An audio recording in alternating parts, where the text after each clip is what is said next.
अर्थसंकल्प अधिवेशनात मुख्यमंत्री एकनाथ शिंदे यांनी राज्य मंत्रिमंडळातील त्यांच्या वरिष्ठ मंत्र्यांवर अतिरिक्त मंत्रालयांचा कार्यभार सोपवलेला आहे। आजपासून सुरू होणाऱ्या अर्थसंकल्प अधिवेशनात सध्या असलेल्या मंत्र्यांवरच त्यांच्या मंत्रालयासोबतच अतिरिक्त मंत्रालयांची जबाबदारी देण्यात आलेली आहे। तर अतिरिक्त मंत्रालयांची जबाबदारी कोणत्या मंत्र्यांवर काय सोपवण्यात आलेली आहे आपण ते ग्राफिक्सच्या माध्यमातून पाहूयात। उदय सामंत यांना नगरविकास आणि माहिती तंत्रज्ञान मंत्रालय सोपवण्यात आलेलं आहे, तर शंभूराज देसाई यांच्याकडे MSRDC आणि पणन मंत्रालय असणार आहे। दादाजी भुसे यांच्याकडे मृद आणि जलसंधारण विभाग देण्यात आलेला आहे। त्यानंतर संजय राठोड यांना सामाजिक न्याय आणि विशेष सहाय्य, तानाजी सावंत हे मदत आणि पुनर्वसन आपत्ती व्यवस्थापन हे विभाग त्यांच्याकडे असणार आहे। त्यानंतर अब्दुल सत्तार अल्पसंख्याक विकास आणि औकाफ हे विभाग त्यांच्याकडे असणार आहे। दीपक केसरकर यांच्याकडे पर्यावरण आणि वातावरणीय बदल, संदीपान भुमरे यांच्याकडे माहिती आणि जनसंपर्क, तर गुलाबराव पाटलांकडे सामान्य प्रशासन आणि परिवहन विभाग देण्यात आलेला आहे।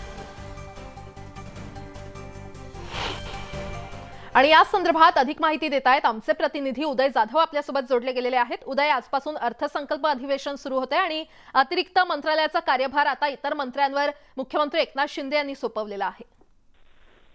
मुख्यमंत्री एकनाथ शिंदे यांनी अर्थसंकल्प अधिवेशनाच्या सुरुवातीलाच त्यांच्याकडे असलेला अतिरिक्त मंत्रालयांचा कार्यभार जो आहे त्यांच्या इतर ज्येष्ठ सहकाऱ्यांवरती सोपवलेला आहे।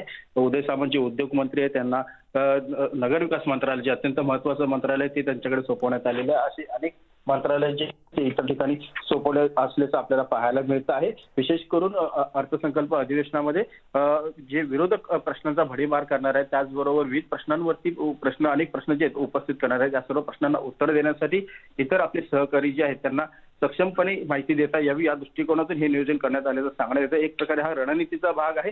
मात्र मुख्यमंत्री एकनाथ शिंदे यांच्याकडे मोठ्या प्रमाणात अतिरिक्त खाते आहेत आणि त्याच खात्यांचा आता कार्यभार जो आहे आपल्या ज्येष्ठ सहकाऱ्यांना त्यांनी वितरित केल्याचं माहिती मिळते। निश्चितच उदय, धन्यवाद या सविस्तर माहितीसाठी।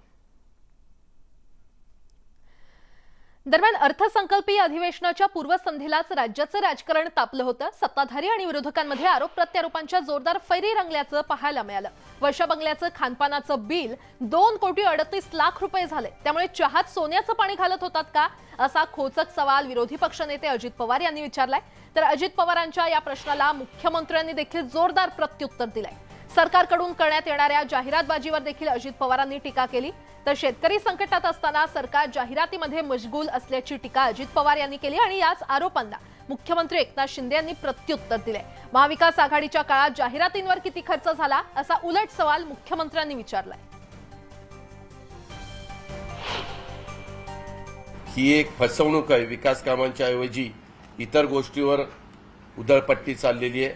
पत्रकार मित्रांनो, वर्षा बंगल्याचं 4 महिन्याचं खानपानाचं बिल 2,38,00,000 रुपये आलेलं खानपानाचं बिल। आता मी पण उपमुख्यमंत्री होतो, साहेब पण उपमुख्यमंत्री होते, आम्ही पण बघितलेले, आमचे काही सहकारी मुख्यमंत्री होते।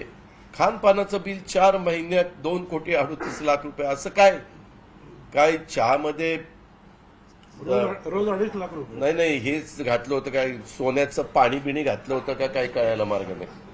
पण म्हणतात ना ते पानात काहीतरी सोन्याचं असं वर घालतात, तसं काही केलंय का? वर्षा बंगल्यावर म्हणाले किती कोटी रुपये दिले? 2 कोटी 2 कोटी काहीतरी 40 सोन्याचं चमचा नाही, सोन्याचा चमचा घेऊन नाही आलो आम्ही, सोन्याचं आता मला सांगा, वर्षा गेली 2.5 वर्ष बंद होतं ना, आता 6-7 महिन्यापासून सुरू आहे ना। लोक येतात, राज्यभरातून येतात लोक, हजारो लोक रोज भेटतात। तुम्ही येता ना, साक्षीदार तुम्ही लोक, आणि आल्यानंतर काय त्याला पाणी पण नाही द्यायचं, चहा द्यायचा नाही। आम्ही काय बिर्याणी नाही देत तिकडं, पण चहा पाणी तर देऊ शकतो की नाही? आणि ते आपली संस्कृती आहे, आपली परंपरा आहे।